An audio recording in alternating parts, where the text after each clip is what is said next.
Series खजां की बारिश, किताब नंबर 3, दुल्हन का फरार। आवाज लुबाबा हैदर, पेशकश मीरे कारवां। पार्ट 20। लालदीन जब उसी ट्रक में वापस जम्मू पहुंचा तो पो पट रही थी। मंदिरों में से घंटियों की आवाजें आना शुरू हो गई थीं और एक मस्जिद से अजान की आवाज बुलंद हुई। लालदीन ने मकान का ताला खोला और ऊपर वाली मंजिल पर आ गया। बादल सो रहा था। उसने बादल को जगाया। क्या आज दिल्ली जाने का इरादा नहीं है? बादल जल्दी से उठ बैठा, घड़ी पर देखा और आंखें मलते हुए बोला, अभी ट्रेन जाने में पूरा आधा घंटा है। लालदीन ने कहा, तुम्हें 1 घंटा पहले निकलना चाहिए था। अब जल्दी करो, नजमी को मैंने अपने दोस्त के डेरे पर पहुंचा दिया है। मैं आज दिन को भी वहां पहुंच जाऊंगा। अब नजमी को नदीम का इंतजार रहेगा। जिस दिन नदीम आ गया मैं उन दोनों को बॉर्डर क्रॉस करा दूंगा। सारी बातें बिल्ले से तय हो चुकी हैं। बादल ने जल्दी जल्दी मुंह हाथ धोया और कंबल कंधे पर रखते हुए लालदीन से हाथ मिलाते हुए कहा, लाल, तुम मेरी खातिर जो कुछ कर रहे हो मैं उसे जिंदगी भर फरामोश नहीं करूंगा। लालदीन ने बादल को गले लगा लिया। कैसी बातें करते हो बादल? हम यारों के यार हैं। अब तुम जल्दी से स्टेशन का रास्ता पकड़ो, चारों तरफ से चौकस रहना। बादल ने एक बार फिर गर्मजोशी से लालदीन से हाथ मिलाया और बोला, मैं जल्द से जल्द नदीम को यहाँ लेकर पहुंचने की कोशिश करूंगा। लालदीन ने उसे ताकीद की, कोशिश करना कि यहाँ रात के वक्त आओ, उस वक्त मैं घर पर ही होऊंगा। बादल खुदा हाफिज कहकर तेजी से सीढ़ियां उतरकर गली के अंधेरे में गुम हो गया। स्टेशन यहाँ से ज्यादा दूर नहीं था। अभी दिन भी नहीं चढ़ा था। पिछले पहर का अंधेरा आहिस्ता आहिस्ता दूर हो रहा था। बादल उस अंधेरे में तेज तेज चलता रहा। एक जगह बाजार में उसे रिक्शा मिल गया। वो रिक्शे में बैठा। स्टेशन पर काफी रश था। एक रेलगाड़ी प्लेटफॉर्म पर खड़ी थी। बादल ने सर पर कंबल लपेट रखा था क्योंकि यहाँ काफी सर्दी थी। वैसे भी सर्दी का मौसम शुरू हो चुका था। बादल ने टिकट खरीदा और प्लेटफॉर्म पर आ गया। यही गाड़ी जालंधर जा रही थी। ये नई नई चली थी और जम्मू से गुरदासपुर, बटाला और अमृतसर से होती हुई जालंधर जाती थी। पहले अमृतसर से ट्रेन बदलनी पड़ती थी। ट्रेन में रोशनी थी। बादल भी डब्बे में घुसकर मुसाफिरों के बीच में बैठ गया। प्लेटफॉर्म पर पुलिस के 2-3 सिपाही भी जैसे नींद में चल रहे थे। ट्रेन जम्मू से ही तैयार होती थी। ठीक वक्त पर चल पड़ी। अब एक लंबा सफर सामने था। बादल ने भी फैसला किया था कि वो ट्रेन में ही सफर करेगा और जालंधर पहुंचकर दिल्ली वाली ट्रेन ही पकड़ेगा। गुरदासपुर पहुंचने से पहले पहले ही सुबह हो गई। दिन निकल आया। मुसाफिरों में कुछ सिख भी थे।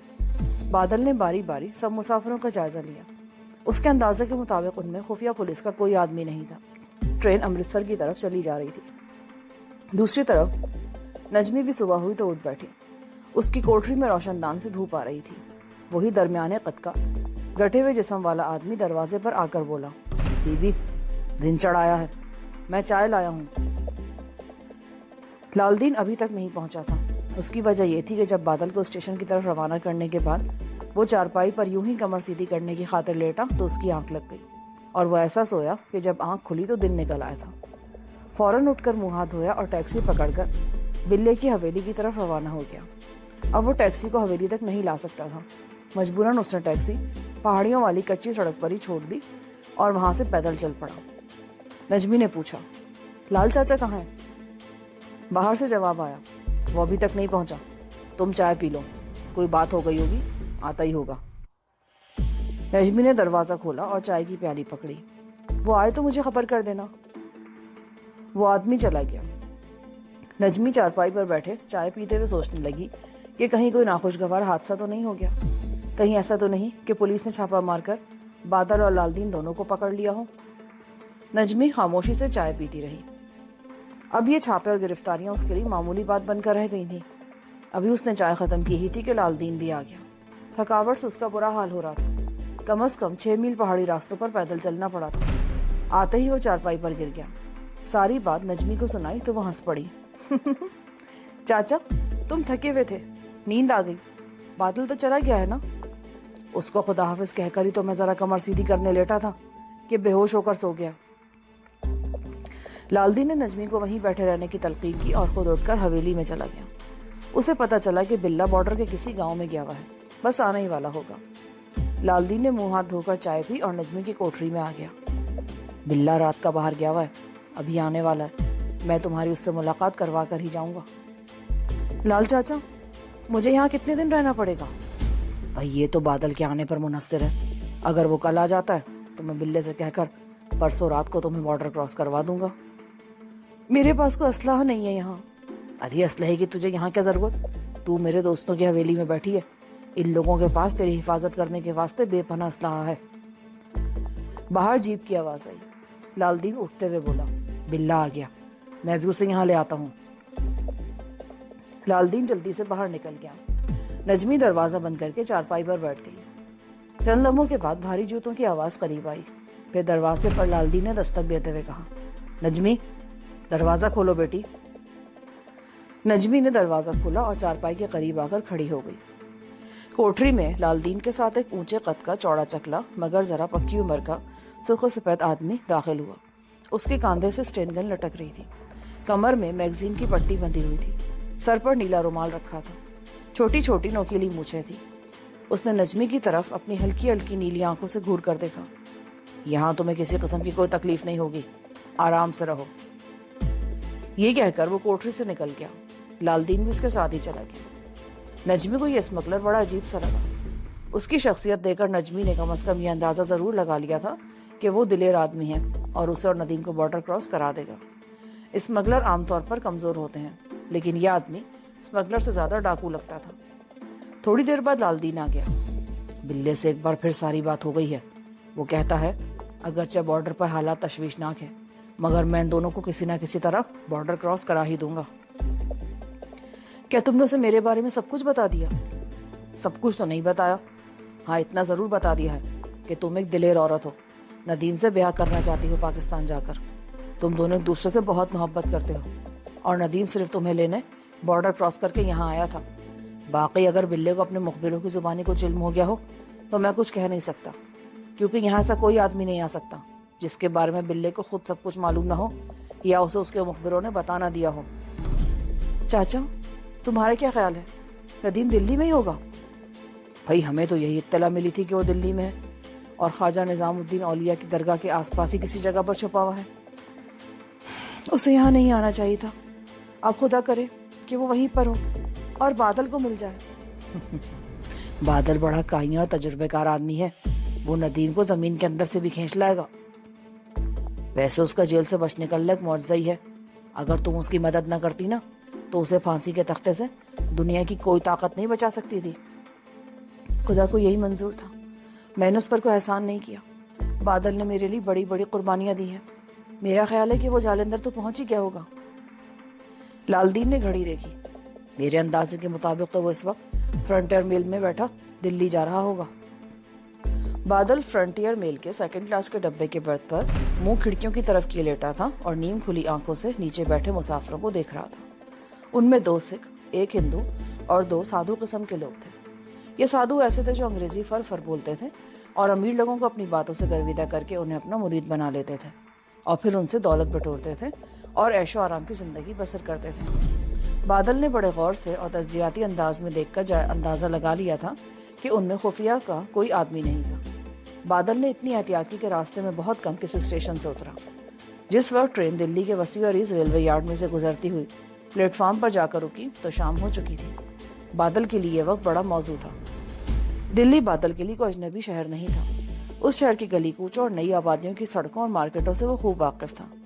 30 ہزاری کی پرانی بستی میں اس کا ایک جرائم پیشہ دوست بھی تھا, مگر بادل فی الحال اس کے پاس نہیں جانا چاہتا تھا. اسے معلوم تھا کہ وہ نہ صرف جیل توڑ کر بلکہ 4 آدمیوں کا خون کر کے امرتسر سے بھاگا ہے اور پولیس اس کے دوستوں کے اڈوں اور ڈیروں کی نگرانی ضرور کر رہی ہوگی. پلیٹ فارم پر کافی بھیڑ تھی. بادل ان کے درمیان چلتا ہوا پلیٹ فارم سے باہر آ گیا. اب مسئلہ ندیم کو خواجہ نظام الدین اولیاء رحمۃ اللہ علیہ کی بستی میں تلاش کرنے کا تھا. کسی زمانے میں یہ واقعی شہر سے پہلے ایک بستی ہوا کرتی تھی, لیکن اب وہ شہر کا ایک حصہ بن چکی تھی اور آس پاس اتنی آبادی ہو گئی تھی کہ وہاں کسی ایسے آدمی کو تلاش کرنا جو خود پولیس سے چھپتا پھر رہا ہو بڑا مشکل کام تھا. لیکن بادل نے عہد کر رکھا تھا کہ وہ ندیم کو تلاش کر کے ہی رہے گا. اس نے اسٹیشن سے باہر آتے ہی ایک رکشہ لیا اور سیدھا بستی خواجہ نظام الدین کی طرف روانہ ہو گیا. یہاں اسے پولیس کا بھی زیادہ خطرہ نہیں تھا, اس لیے کہ عقیدت مندوں کا صبح و شام جھمگٹا لگا رہتا تھا جن میں بادل بڑی آسانی سے اپنے آپ کو گم کر سکتا تھا. بستی خواجہ صاحب یہاں سے کافی دور تھی. رات ہو گئی جب وہ بستی پہنچا.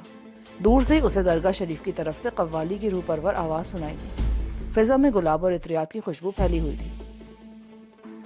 दरगाह शरीफ में फातिहा पढ़ने के बाद वो बावली के करीब एक दीवार के पास लगकर बैठ गया और आने जाने वालों को गौर से देखता रहा। 9 बजे करीब उसने भंडारे की रोटी खाई और उठकर टहलता हुआ कब्रिस्तान की तरफ निकल गया। कब्रिस्तान के इलाके में ज्यादा रोशनी नहीं थी। वो अमीर खुसरो के मजार के करीब से गुजर रहा था कि किसी ने पीछे से उसके कंधे पर हाथ रख दिया। बादल के सारे बदन में सनसनी दौड़ गई। उसने पलट कर देखा। एक ऊंचा लंबा दाढ़ी वाला आदमी बादल को अपनी लाल लाल आंखों से देखकर मुस्कुरा रहा था। उस्ताद, मुझे नहीं पहचाना? मैं सखिया हूँ। बादल ने उसे पहचान लिया था। सखिया ने दाढ़ी रख ली थी, मगर उसका चेहरा इसी तरह मुस्कुरा रहा था जिस तरह उन दिनों मुस्कुराया करता था जब वो इसके गिरोह में शामिल था। ये बात उस जमाने की है जब बादल के गिरोह में अभी नजमी शामिल नहीं हुई थी। बादल ने सखिया को गले लगा लिया। सखिया उसे लेकर एक नीम के पेड़ तले बैठ गया और राजदारी से बोला, उस्ताद, क्या कोई वारदात की है? ऐसी बात नहीं है सखिया, मैं वैसे ही दरबार पर हाजिरी देने आया था। मगर तुम यहाँ क्या कर रहे हो? तुमसे एक तवील अरसे बाद मुलाकात हुई है। हमारा गिरोह छोड़ने के बाद तुम कहाँ चले गए थे? उस्ताद, लंबी कहानी है, डेरे पर चलोगे तो सुना दूंगा। तुम्हारे साथ कोई और आदमी तो नहीं है? नहीं। तो फिर मेरे डेरे पर चलो, फिक्र ना करो, पुलिस उधर फटकती भी नहीं है। मैं पूरे थाने को महीना जो देता हूँ। सखिया का डेरा बस्ती से जरा हटकर एक पुराने सूखे वीरान तालाब के खंडर के पास ही था। सखिया एक अरसे से वहां मुकीम था।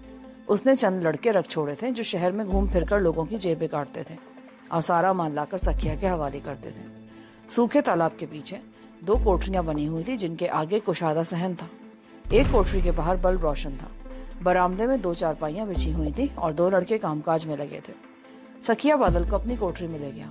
क्या खाओगे? बोलो। बादल ने कहा कि वो भंडारा खा चुका है। सखिया ने उसी वक्त चाय बनवाई और दोनों पुराने दोस्त बातें करने लगे। बादल ने सखिया को अपने बारे में ज्यादा नहीं बताया, बस इतना कहा कि उसका एक दोस्त जिसका नाम नदीम है पाकिस्तान से बॉर्डर क्रॉस करके दिल्ली उसे मिलने आया था, मगर मिल ना सका क्योंकि पुलिस उसके पीछे लगी है और सुना है कि वो बस्ती निजामुद्दीन में कहीं रूपोश है। उस्ताद, तुम फिक्र ना करो, मैं उसका पता करा लूंगा। तुम मुझे उसका हुलिया बता दो। अगर वो उस बस्ती में हुआ तो सवाल ही पैदा नहीं होता कि मेरे आदमी उसका सुराग लगाने में कामयाब ना हो। बादल सखिया पर इतना एतबार कर सकता था। वैसे वो काबिल भरोसा आदमी था क्योंकि बादल के सामने सखिया का सारा माजी रोशन था। माजी में सखिया ने कभी अपने किसी दोस्त को धोखा नहीं दिया था। वो बात का पक्का और दिलेर आदमी था। बादल ने उसे नदीम का हुलिया बताया और बोला, पुलिस मेरे भी पीछे लगी हुई है, तुम जानते ही हो हमारा पेशा किस किस्म का है। उस्ताद, क्या अब भी तुम इसी गिरोह में हो या तुमने अपना गिरोह अलग बना लिया है? यार, मैं तो जिंदगी से तंग आ गया हूँ। चाहता हूँ फिर किसी गिरोह में शामिल होकर डाके मारना शुरू कर दूं। डाके मारना मुझे इस बकबक से ज्यादा अच्छा लगता है। यहाँ तो एक एक जेब का हिसाब लेना पड़ता है और फिर लौंडे माल भी खा जाते हैं। सखिया, एक बार फिर सोच लो, मेरी तरफ से तुम्हें इनकार नहीं है। मैंने सोच लिया उस्ताद, तुम फिक्र ना करो, मैं जिंदगी से बेजार हो गया हूँ। कोई बात नहीं, नदीम को बरामद करके मुझे इसके अलावा यकीन क्या पहुंचाने दो।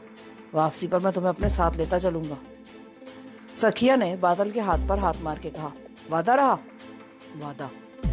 डाकुओं जैसा वादा? हाँ भाई, डाकुओं वाला पक्का वादा। सखिया ने खुश होकर बादल को गले से लगा लिया। तुम फिक्र ही न करो बादल, यहाँ पुलिस वाला कभी नहीं आता। मैं 1 तारीख को उन्हें महीना पहुंचा दिया करता हूँ। तुम आराम करो, मैं एक डेरे पर जाता हूँ, मुमकिन है वहां से तुम्हारे दोस्त नदीम का सुराग मिल जाए। बादल ने कुछ सोचते हुए कहा, याद रखना उस लड़के नदीम पर पाकिस्तानी जासूस होने का इल्जाम भी है। सखिया जाते जाते रुक गया। उस्ताद, ये बात तुमने पहले क्यों नहीं बताई? क्यों, कोई खास बात है क्या? सखिया चारपाई पर वापस बैठ गया। खास बात यह कि मुझे एक ऐसे आदमी के पास जाना होगा जो इस किस्म के मुश्तबा आदमियों की पूरी खबर रखता है। लेकिन सखिया, नदीम पाकिस्तानी जासूस नहीं है, ये तो उस पर इंडियन पुलिस ने इल्जाम लगाया है और फिर नदीम कभी किसी को अपने बारे में कुछ नहीं बताएगा। चाहे वो किसी को कुछ बताए या नहीं, लेकिन जिस आदमी के पास मैं अब जाने वाला हूँ उसको हर आदमी की खबर होती है। बस तुम मुझे जाने दो, मैं रात को देर से आऊंगा। तुम सो जाना, सुबह मैं तुमको पूरी रिपोर्ट दूंगा। सखिया कोठरी से बाहर निकल गया। बादल को सखिया की सुराग रसानी और उसके जराए पर इतना एतमाद नहीं था। भला नदीम के बारे में उसके आदमी को किस तरह मालूम होगा? नदीम अगर उन लोगों से मिला भी तो वो कहाँ अपने बारे में उन्हें बताएगा? बादल अपने तौर पर नदीम को तलाश करने के सिलसिले में मंसूबा बंदी करने लगा। वो चारपाई पर नीम दराज हो गया और सिगरेट सुलगाकर सोचने लगा कि नदीम को इस बस्ती में कहाँ और किस मकाम पर तलाश किया जाए। अगर उसने नजमी को यह इत्तला पहुंचाई थी कि वो बस्ती निजामुद्दीन में किसी जगह छुपा हुआ है, तो जाहिर है किसी वाकिफकार के यहाँ छुपा होगा, और वो आदमी नदीम के बारे में कभी किसी को नहीं बताएगा। अचानक बादल को ख्याल आया कि हो सकता है उस आदमी का ताल्लुक सखिया के गिरोह से हो और वो रुपयों के लालच में आकर नदीम के बारे में सखिया के किसी आदमी को कुछ बता दे। ये बादल का कयास ही था। उसने कंबल ऊपर किया और लेट गया। दिन भर के सफर का वो थका हुआ था। थोड़ी देर बाद उसे नींद आ गई। रात का 1 बज रहा था कि दरवाजे पर किसी ने दस्तक दी। बादल जल्दी से उठ बैठा। बाहर से सखिया की आवाज आई, उस्ताद सो गए हो या जाग रहे हो? बादल ने उठकर दरवाजा खोला। सखिया अंदर आकर चारपाई पर बैठ गया। उस्ताद तुमने लिहाफ क्यों नहीं खोला? यहाँ तो ठीक ठाक ठंड है। बादल ने आंखें मलते हुए लिहाफ ओढ़ लिया और बोला, क्या खबर लाए हो सखिया? उस्ताद तुमने तो मुझे बताया नहीं कि तुम अमृतसर में 4 खून करके जेल से भागे हो और तुम्हारे साथ कोई जोगन भी थी। ये बात तुम्हें बताने की नहीं थी, और फिर कत्ल और जेल तो हमारी जिंदगियों का हिस्सा बन गए हैं। हाँ, अगर तुम्हें खतरा है कि पुलिस मेरे साथ तुम्हें भी गिरफ्तार ना कर ले तो मैं अभी यहाँ से चला जाता हूँ। बादल, क्या तुम मुझे ऐसा आदमी समझते हो? यार बड़े अफसोस की बात है कि तुम्हारे साथ इतना अरसा गुजरा और फिर भी तुम मुझे नहीं जान पाए। बादल ने खिसियाना सा होकर सखिया का हाथ अपने दोनों हाथों में लिया। सखिया, मुझे तुम्हारी नियत पर हरगिज भी शक नहीं है। मैं तो सिर्फ तुम्हारी सलामती की बात कर रहा था कि मेरी वजह से तुम भी किसी मुसीबत में ना फंस जाओ। बादल, कभी मुझे आजमा कर तो देखो यार, खुदा की कसम दोस्त की खातिर जान भी कुर्बान कर सकता हूँ। अब सुनो, मैं 2 डेरों पर गया था, पर वहां से मुझे नदीम के बारे में कुछ मालूम नहीं हो सका। कल एक और डेरे पर जाऊंगा। मुझे उम्मीद है कि वहां से नदीम का कोई ना कोई सुराग जरूर मिल जाएगा। अच्छा, अब मैं चलता हूँ, तुम आराम करो, मुझे भी नींद आ रही है। सखिया बादल का हाथ गर्मजोशी से दबाकर कोठरी से निकल गया। बादल भी सो गया। दूसरे दिन भी बादल ने सारा वक्त सखिया के डेरे पर कोठरी के अंदर ही गुजारा। सखिया सुबह से ही नदीम की सुराग रसानी में निकल गया था और बादल को ताकीद करके गया था कि वो कोठरी से बाहर निकलते वक्त जरा एहतियात से काम ले, क्योंकि खुफिया पुलिस के आदमियों का आसपास इम्कान हो सकता है। 2 लड़के बादल की खिदमत पर मामूर कर दिए गए थे। उन्होंने ही बादल को चाय और खाना वगैरह कोठरी के अंदर ला कर दिया। दोपहर के बाद सखिया आ गया। वो मुस्कुरा रहा था। बादल को महसूस हुआ कि शायद उसने नदीम का सुराग लगा लिया है। सखिया ने अंदर आते ही पूछा, ये बताओ तुमने खाना वगैरह खा लिया या नहीं? कोई तकलीफ तो नहीं हुई? अरे नहीं यार, मैं तो यहाँ मजे में हूँ। तुम्हारे लड़कों ने मेरी बड़ी खिदमत की है। अच्छा बताओ, खबर क्या लाए हो? सखिया ने लड़के को चाय लाने के लिए आवाज दी और कोठरी का दरवाजा बंद करते हुए बोला, उस्ताद तुम्हारे आदमी की सुनगुन मिल गई है। फिर सखिया ने बादल को बताया कि खुफिया अड्डे से उसे मालूम हुआ है कि एक मुश्तबा नौजवान को इस इलाके की एक मस्जिद में नमाज पढ़ते देखा गया है, जो नमाज पढ़ने के बाद भी मस्जिद में ही बैठा रहा। फिर उसने इमाम मस्जिद से कुछ बातें की और इमाम साहब ने उसे मस्जिद के हुजरे में ही ठहरा लिया। अगर तुम मेरे साथ चलो तो वो नौजवान अभी तक उसी मस्जिद के हुजरे में है। उसका नाम हुलिया तकरीबन वही है जो तुमने मुझे बताया था, सिर्फ उस नौजवान का सर मुंडा हुआ है। बादल के दिल में उम्मीद की किरण पैदा हो गई। मैं भी तुम्हारे साथ चलता हूँ। अभी नहीं, जरा शाम का अंधेरा हो जाने दो, मैं को खतरा मोल नहीं लेना चाहता। जब शाम का अंधेरा चारों तरफ फैल गया तो सखिया ने एक बंद रिक्शा वहां मंगवाया और बादल को साथ लेकर उस मस्जिद की तरफ रवाना हो गया जहां एक मुश्तबा नौजवान हुजरे में रह रहा था। ये मस्जिद बस्ती निजामुद्दीन के इलाके में ही थी, मगर काफी फासले पर थी। यहाँ मकान दूर दूर बने थे और बीच में कुछ पार्क भी थे। एक बस स्टैंड भी करीब था। मस्जिद से थोड़ी दूर सखिया ने रिक्शा रुकवा लिया और दोनों मस्जिद की तरफ बढ़े। नमाज मगरिब की अदा हो चुकी थी। सर्दी की वजह से मस्जिद का सहन खाली था। सखिया ने बादल से कहा, तुम इसी जगह ठहरो, मैं जाकर इमाम मस्जिद से मिलता हूँ। बादल कहने लगा, मेरा ख्याल है तुम्हारे बजाय मुझे जाना चाहिए। तुम्हें देखकर हो सकता है नदीम वहां से भाग जाए, क्योंकि वो तुम्हें खुफिया पुलिस वाला भी समझ सकता है, लेकिन मेरी सूरत देखकर वो हुजरे से बाहर आ जाएगा। ठीक है, तुम ही जाओ, मैं इसी जगह ठहरता हूँ। रिक्शा मैंने इसीलिए रुकवा लिया है। बादल ने अपने सर पर रुमाल बांधा और मस्जिद के सहन के बाहर जूते उतारकर अंदर दाखिल हो गया। सामने कोने में एक हुजरा था जिसका दरवाजा बंद था। मस्जिद खाली थी। बादल ने धड़कते हुए दिल के साथ हुजरे के दरवाजे पर दस्तक दी। किसी ने अंदर से भारी आवाज में पूछा, कौन है मियाँ? हुजूर मुसाफिर हूँ। भूख लगी है, मेरी जेब में फूटी कौड़ी भी नहीं है, बैठ जाओ। अंदर से आवाज आई। बादल चादर जिस्म के गिर्द लपेटकर मस्जिद के सहन में दीवार के साथ लगकर बैठ गया। वो सोच रहा था कि अगर ये इमाम मस्जिद है तो नदीम के बारे में वो उसे कुछ नहीं बताएगा, क्योंकि हो सकता है नदीम ने यहाँ इमाम साहब को साफ साफ बता दिया हो कि वो मुसलमान है और गैर कानूनी तौर पर बॉर्डर क्रॉस करके यहाँ अपनी वालदा या भाई बहनों से मिलने आया है और अब पुलिस उसके पीछे लग गई है। बादल इन्हीं ख्यालात में गुम था कि हुजरे का दरवाजा खुला और बारिश शख्स हाथ में थाली लिए नमूदार हुआ। लो मियाँ, खिचड़ी है, इसे कबूल करो। बादल ने आगे बढ़कर खिचड़ी की थाली इमाम साहब के हाथों से थाम ली और बोला, हुजूर आपकी बड़ी मेहरबानी है। बादल खिचड़ी खाने लगा। इमाम साहब ने हुजरे का दरवाजा बंद कर दिया। बादल ने फौरन उठकर हुजरे के दरवाजे से कान लगा दिया। अंदर से किसी की घबराई हुई आवाज सुनाई दी, हुजूर ये जरूर कोई खुफिया पुलिस वाला होगा। बादल का चेहरा खुशी से खिल उठा। उसने नदीम की आवाज पहचान ली थी। अब बादल के लिए सब्र करना नामुमकिन था। उसने दरवाजे के साथ मुंह लगाकर कहा, नदीम दरवाजा खोलो, मैं बादल हूँ। हुजरे में एक लम्हे के लिए बिल्कुल सन्नाटा छा गया। फिर किसी ने जल्दी से दरवाजा खोल दिया। बादल के सामने नदीम और नदीम के सामने बादल खड़ा था। दोनों बेख्तियार होकर एक दूसरे से गले लग गए। इमाम साहब हैरानी से देख रहे थे। नदीम जल्दी से हुजरे में बादल को लेकर आ गया। उसने इमाम साहब से कहा, हुजूर यही वो शख्स है जिसकी मुझे तलाश थी। मैं आपका बेहद ममनून हूँ कि आपने मुझे अपने हुजरे में पनाह दी। अगर आप मुझे यहाँ पनाह न देते तो शायद मैं अपने भाई से कभी नहीं मिल सकता था। मेरे साथ चलो नदीम, मुझे तुमसे बहुत सी बातें करनी है, बादल ने कहा। नदीम उसी वक्त चलने को तैयार हो गया। इमाम साहब ने कहा, बेटा तुम्हारी मेहमान नवाजी में अगर कोई कोताही रह गई हो तो मुझे माफ कर देना। नदीम ने इमाम साहब का हाथ थाम कर चूम लिया और जज्बाती आवाज में बोला, मैं आपका एहसान सारी जिंदगी नहीं भुला सकूंगा। आपने इस्लामी अखुवत की लाजवाब मिसाल पेश की है। अब मुझे इजाजत दीजिए।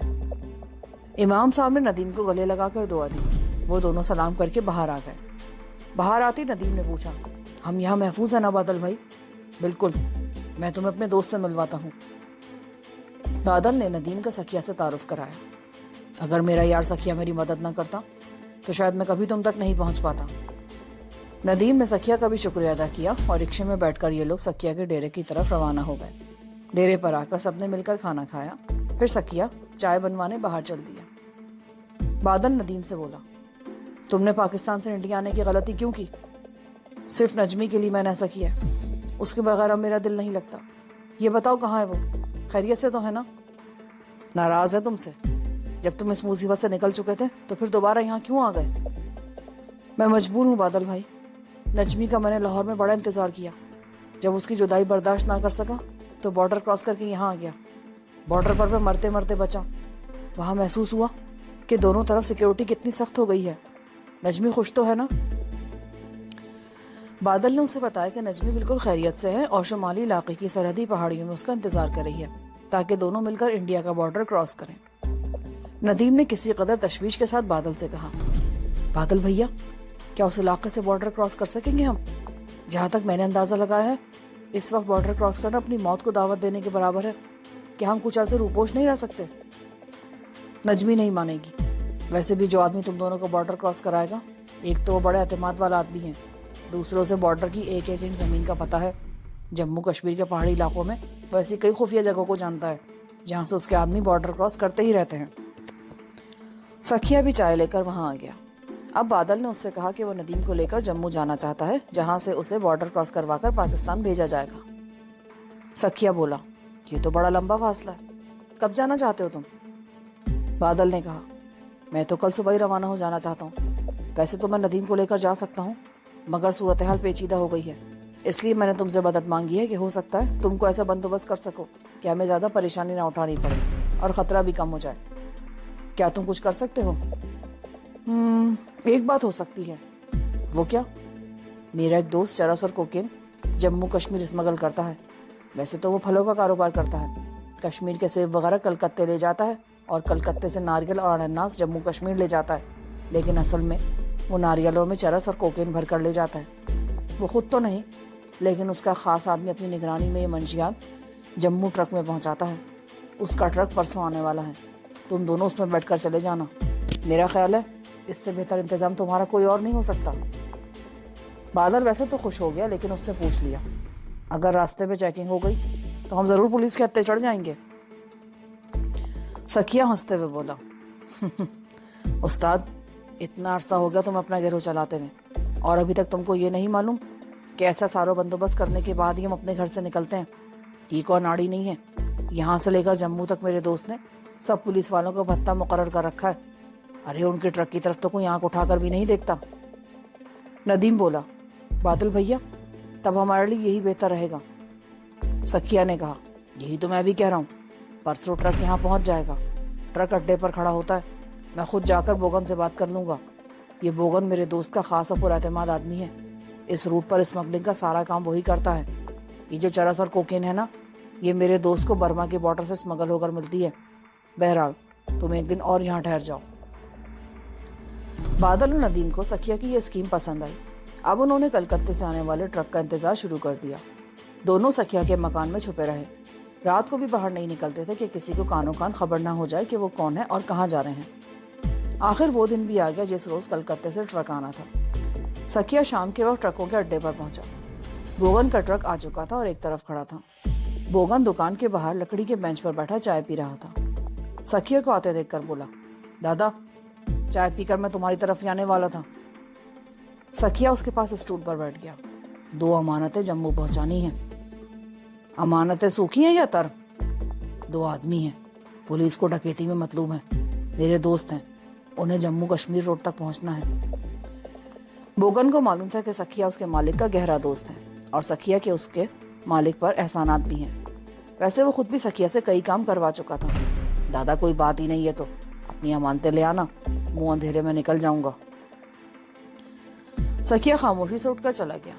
آتے ہی اس نے ندیم اور بادل کو بتا دیا کہ ان کا بندوبست ہو گیا ہے اور وہ تیار ہیں. ندیم کہنے لگا, سکھیا بھائی ہم ٹرک میں چھپ کر جائیں گے یا ڈرائیور کے ساتھ بیٹھ کر؟ خطرہ پنجاب میں ہے کیونکہ یہاں کی پولیس بادل کی شکل سے واقف ہے اور ابھی تازہ اس نے وارداتیں بھی کی ہیں, اس لیے تم لوگوں کا چھپ کر جانا ہی بہتر رہے گا. کیا خیال ہے بادل؟ ہاں ٹھیک کہتے ہو تم. ٹرک میں ایسی جگہ بنا لیں گے جہاں دن کے وقت چھپ کر بیٹھے رہیں گے اور رات کو باہر نکل آئیں گے. سکھیا نے کہا, سب ٹھیک ہو جائے گا. باقی تم راستے میں پولیس کی چیکنگ کی فکر مت کرو. ایسے ٹرک کی چیکنگ ہو سکتی جس پر سرکاری سامان لدا ہو, مگر یقین کرو ہمارے ٹرک کی چیکنگ نہیں ہوگی. یہاں سے لے کر جموں کشمیر روڈ تک سارے روٹ کی پولیس میرے دوست کی خریدی ہوئی ہے. ان کو گھر بیٹھے بیٹھے باقاعدہ بھتہ ملتا ہے. بادل کے لیے یہ بھی حوصلہ افزا بات تھی. اس کے باوجود بادل نے ندیم سے یہ ضرور کہا کہ ہمیں ہر وقت چوکس رہنے کی ضرورت ہوگی. اگر راستے میں کہیں گڑبڑ ہو گئی تو یاد رکھو ہمیں جدھر سنگھ سمائے بھاگ جانا ہوگا اور ہم واپس سکھیا کے اسی مکان میں ہی آئیں گے. رات ندیم اور بادل نے کچھ سو کر اور زیادہ جاگ کر گزاری. ابھی رات کا کچھ حصہ باقی تھا کہ سکھیا آ گیا. تینوں مکان سے نکل کر اس اڈے پر آ گئے جہاں ڈرائیور بوگن کوچ کرنے کی تیاری کر رہا تھا. سکھیا نے ان دونوں کو ڈرائیور سے ملوایا اور بولا, بوگن یہ میری امانتیں ہیں, انہیں اپنی حفاظت میں جموں پہنچانا ہے. باقی سب کچھ میں نے تمہیں بتا دیا ہے. بوگن نے ان دونوں سے ہاتھ ملایا اور بولا, کوئی بات نہیں دادا, سمجھو تمہاری امانتیں جموں پہنچ گئیں. میں نے ان کے بیٹھنے کے لیے ٹرک کے پیچھے جگہ بنا رکھی ہے. دن کے وقت انہیں یہاں چھپنے کی ضرورت ہوگی, رات کو ہم اپنی جگہ پر پہنچ کر سوئیں گے. ٹرکوں میں ناریل کے بڑے بڑے ٹوکرے لدے تھے اور ان میں انناس بھی تھے. ان کے بیچ میں آگے جا کر 2 آدمیوں کے بیٹھنے کے لیے جگہ بنا دی گئی تھی. ٹرک اس وقت اڈے سے باہر نکل کر کھڑا تھا. بوگن نے یہ جگہ ندیم اور بادل کو دکھائی. دادا تم دونوں یہاں مزے سے بیٹھو, چاہے تو سو جاؤ, فکر مت کرنا, کوئی تمہیں پوچھنے نہیں آئے گا. ہمارے لیے سارا راستہ صاف ہوتا ہے. وہ بیڑی کا کش لگا کر ہنسنے لگا. اس کو کچھ خبر نہیں تھی کہ جس آدمی یعنی بادل کو وہ یہ بات سمجھا رہا ہے وہ اس علاقے کا بدنام ترین خوخار ترین ڈاکو ہے. بادل نے بوگن کے کندھے پر ہاتھ رکھ کر ذرا کندھا دبایا. تم بڑے اچھے آدمی ہو بوگن. پھر اس نے سکھیا کو گلے لگایا. ندیم نے بھی سکھیا سے ہاتھ ملایا اور اس کی مہمان نوازی کا شکریہ ادا کیا. بوگن نے اشارہ کیا کہ ٹرک میں بیٹھ جاؤ, وقت ہو گیا ہے. بادل اور ندیم ٹرک میں چڑھ کر ناریل اور انناس کے ٹوکروں کے درمیان پیچھے جا کر بیٹھ گئے. ان ناریلوں میں سے 1000 کے قریب ناریل ایسے تھے جن میں چرس اور کوکین کی تھیلیاں رکھی ہوئی تھیں. ان کے درمیان ٹرک کے کونے میں بیٹھنے کے لیے اچھی خاصی جگہ بنی ہوئی تھی. ہوا کا بھی انتظام تھا. ندیم اور بادل ناریل کے بوروں سے ٹیک لگا کر بیٹھ گئے. تھوڑی دیر بعد ٹرک اسٹارٹ ہوا اور اپنے طویل روٹ پر روانہ ہو گیا. यहाँ पर पार्ट 20 का अख्तिताम होता है। आगे कहानी सुनने के लिए पार्ट 21 समाप्त फरमाएं।